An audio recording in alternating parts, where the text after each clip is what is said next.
Ito matindi. Matindi ang binitawan dito ni ang DA nitong si Marcos Jr. Actually, literal, parang indirect na binanatan or sinisi ni Laurel si Marcos Jr. Bakit kanyo? Sige, tignan natin. Bago ko pumasok, they were allowing unloading in private ports na kung sino lang maglista-lista. At ang rami kong tinanggal na listahan dahil maraming kalokohan. Sa totoo lang, nung panahon before my time, sa importation is that. And ayoko nang... Before my time! Sabi niya, before my time! Doon pa lang. ang punto niya, before my time, may kabalbalang nangyayari. Tanong, sino ang my time before Tio Laurel's time? Sige nga, ilang taon na naging DA itong si Marcos Jr.? So, sino yung my time before my time na sinasabi niya? Di si Marcos Jr. Hinawakan niya yung Department of Agriculture, di ba? Oh. Sino pinariringgan niyang before my time dyan? Sabihin kasi meron din isang congressman na humingi sa akin ng maraming allocation. Ulitin natin na. Sa totoo lang, nung panahon before my time, before my time na isda. And ayoko nang sabihin kasi meron din isang congressman na humingi sa akin ng maraming... balikan natin before my time. Sabi niya kasi meron daw nagsumubok sa kanyang suhulan siya. Ibinunya. Ito po ay anong date nito? Ito po ay June 27, 2024. Ayan po yung date niyan. Ayan, last year po ito. Tinangka suhulan. Ayan, tignan natin. Ni Agriculture Department ibinunyag ni Agriculture Department Secretary Francisco Chu Laurel na may nagtangkang manuhol sa kanya para palusutin sa bansa ang sino kaya yan? Hindi ba si Zaldico yun? smuggled na produkto. Ikinatuwa naman ng mga local producer ang pagdaragdag ng DA sa mga iba-blacklist na mga kumpanya na sangkot iba-blacklist na kumpanya ni Zaldico. Bernadette Reyes.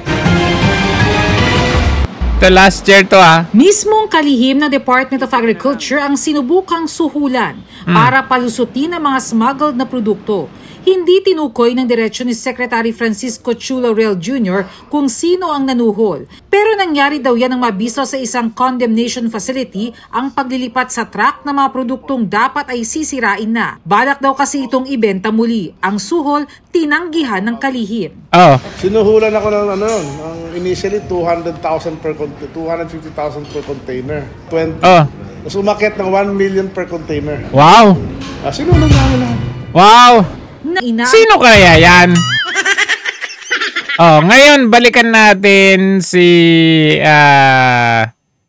ayan. Tingnan natin ngayon location na hindi ko pinagbigyan ng isda.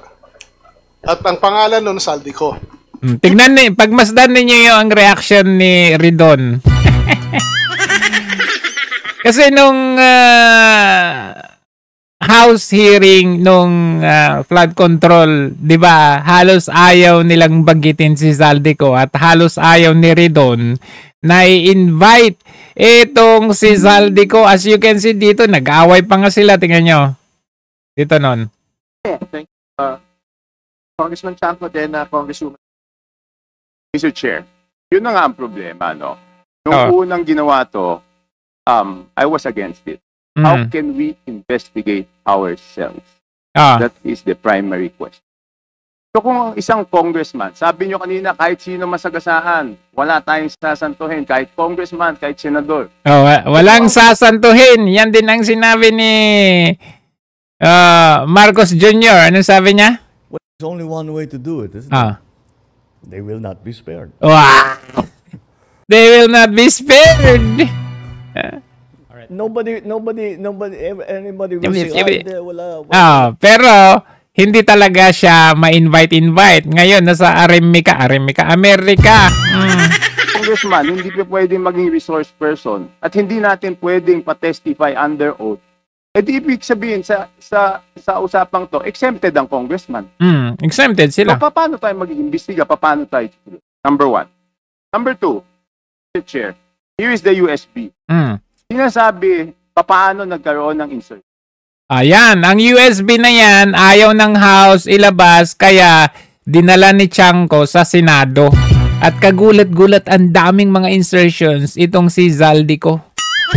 Under the name of Congressman Zaldico, ang insertion sa BICAM as proponent siya is 13,803,693,000. And we do not want to invite him as a resource person. Mr. Chair, sorry. Comsec, can you show this? Para lang sabihin. Mr. Chair, with due courtesy. Wait, I have the floor. I have the floor. I have the floor. No, Mr. Chair. I have the floor. Di ba? I have the floor. On the record, Mr. Suspended kasi ayaw nila. I have the floor. Motion to suspend. So yan po ang nangyayari. Dito, tingnan na natin dito ngayon kahapon. Anong reaction ni Redon? Tingnan ninyo. Oh, okay. Kasi unexpected kasi na i-mention ni Laurel itong si Zaldico. Tingnan yung reaction. During the time of President Duterte, I would have to say na marami doon sa listahan kaya hindi sila naging botas na overcome ng iba dahil marami ako nakitang problema sa mga landed reports ng that administration. Ito kasi minention niya yung Duterte. So si Terry Redon parang tuwang-tuwa. Tapos nagulat nung may Zaldico na. Before nung panahon na yon. Just give you an example. Ang ina-allow lang namin ngayon is lahat ng in-unload na actual figure na in-unload sa PFDA, fishery reports. Nung previous bago ako pumasok, they were allowing unloading in private ports na kung sino lang maglista-lista. At ang rami kong tinanggal na listahan dahil maraming kalokohan. Sa totoo lang, nung panahon, before my time, before my time, ng isda. And ayoko nang sabihin. Sino yung before your time? Hindi ba si Marcos Jr. yon? For about a year? For 2 years. 2 years na DA si Marcos Jr. Yung sinasabi mo na panahon ni Duterte, anong ginawa ni Marcos nung panahon ni Marcos na si Marcos ang DA, di ba? Din isang congressman na humingi sa akin ng maraming allocation at hindi ko pinagbigyan. Tignan niyo yung reaction niya. ng isda. At ang pangalan nun, Zaldico. Di ba? Pag ikaw, di ba, kung talagang sincere ka sa iyong investigation or sa iyong pagtatanong at kasamahan mo yon sa Kongreso, magugulat ko, ha?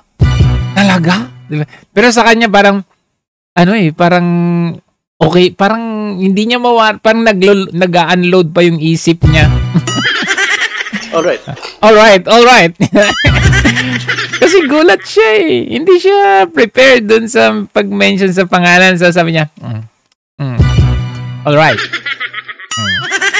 Gusto niya tanggalin sa sa usapan. But very clear, no? Very clear, Tingnan mo, I mean, Laurel is expecting something kasi pasabog yan eh. Malaking revelasyon yan. Pero tingnan mo, gusto niyang, alam mo yung parang i-erase kasi nung nangyari kay Chanco, talagang pinigil nila na i-invite si Zaldico. Kumbaga, prepared sila doon eh. Alam na nila na gagawin ni Chanco yun.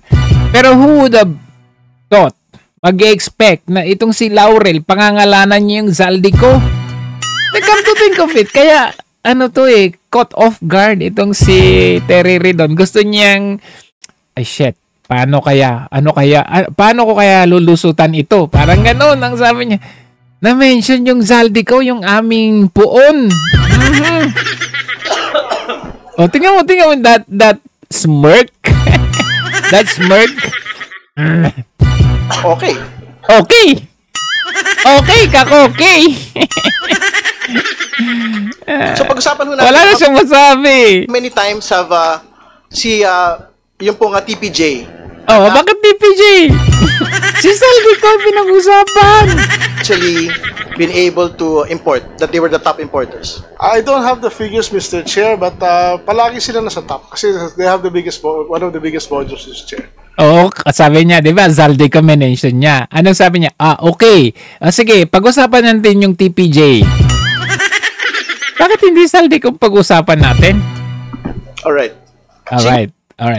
You mentioned Congressman Zaldico, so do you have more information? At nakita ninyo, biglang tingnan ko nga dito. Dito. Okay, sige. Okay.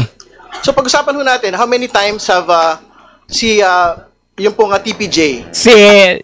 Sabi niya, dapat si Zaldico yun. Tapos naging yung TPJ. Halatado ka masyado. Been able to import, that they were the top importers? I don't have the figures, Mr. Chair, but palagi sila nasa top kasi they have the biggest, one of the biggest volumes, Mr. Chair. Alright. Sige po, you mentioned Congressman Zaldico, so do you have more information about that?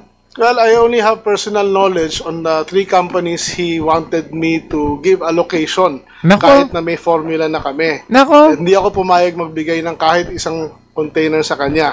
Sa 3 nominated companies niya. At ang isang kumpanya doon, pangalan pa, ZC Victory Fishing Corporation. ZC. Oh. Can you state all the other companies that you're mentioning? Alam mo yung ZC na yon? Kay Zaldico yun. Bakit? ZC, Zaldi, and Co. Ano ba naman yan? I don't remember as of the moment kasi hindi mo man lang ma-picture ka agad. Hello? Itong mga natin. So ano po yung gusto niyo pong banggitin about that? Do you feel walang that there is a conflict of interest?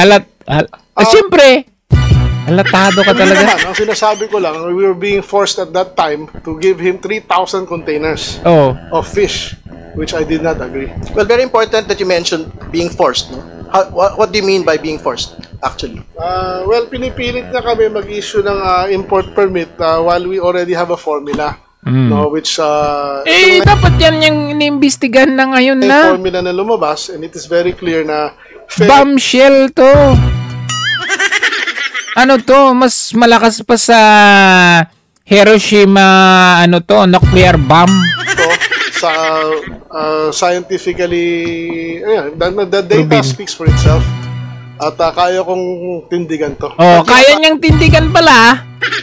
Why not invite him again in a proper forum hearing? Kasi ito, parang budget deliberation nata to Did you actually issue it or no? Did you issue po the request? No. Alright. No. Dapat ito, nire-record note ninyo. Kasi sa susunod, kailangan nyo yan sa hearing. Kasi, biruin mo, like for example, tignan ninyo naman itong si Jinggoy. Paano ba naman di mapapamura to? Ang hearing sa Senado sa Blue Ribbon Committee ay pinangalanan ang mga congressman kasama yung dalawa, Zaldico at Martin Romualdez. Abay, nung napunta sa House, biglang sila Jinggoy, Joel Villanueva, at gusto pang i-doubt si Chis Escudero. Naging senador na, tingnan nyo. Bakit? Meron ba nagproprotection sa House of Representatives? Meron. Bakit nung nag-hearing ang Blue Ribbon Committee po, nung si Congressman Marcoleta pang chairman ng Blue Ribbon, nagbanggit si Diskaya, ilang congressman? Sino pa? Ang involved sa corruption. Pagdating nung kinabukasan, kami na. Hindi na front page. Hindi masyadong pinag-usapan. Nung si Bryce Hernandez na, nagbanggit ng 2 senador. Front page na kaagad kami. Kahit hindi totoo yung sinasabi niya. Na walang basihan. So, dyan pa lang halatado ang ginawa nilang damage control. Tapos ito, si Marcos Jr., ang lakas ng loob mong magsabi na, they will not be spared. They will not be spared. Anybody will say, ano ba naman yan? So, sino ba maniniwala? Halatado, no?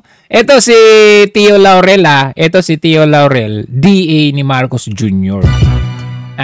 Ibig sabihin, pinagkatiwalaan yan. Ngayon, Marcos, sino pipiliin mo dito? Yung DA mo?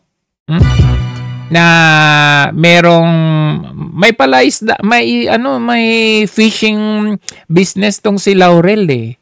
Kaya nga nagtataka ko, bakit din niyan yung nilagay mo? Kasi conflict of interest yan eh. May company yan na tinatawag na Frabel. Pangalan ng parents niya yan eh. Ngayon gagawin mong DA, tapos last year, may hinuli ko no na mga mackerel ba yun? Ewan ko kung anong klaseng isda yun. Parang medyo questionable. So ngayon, nagpangalan siya, Zaldico. Sino pipiliin mo ngayon? Yung may hawak ng budget o yung may hawak ng isdaan business ninyo? Ayan. Ayun na umusga.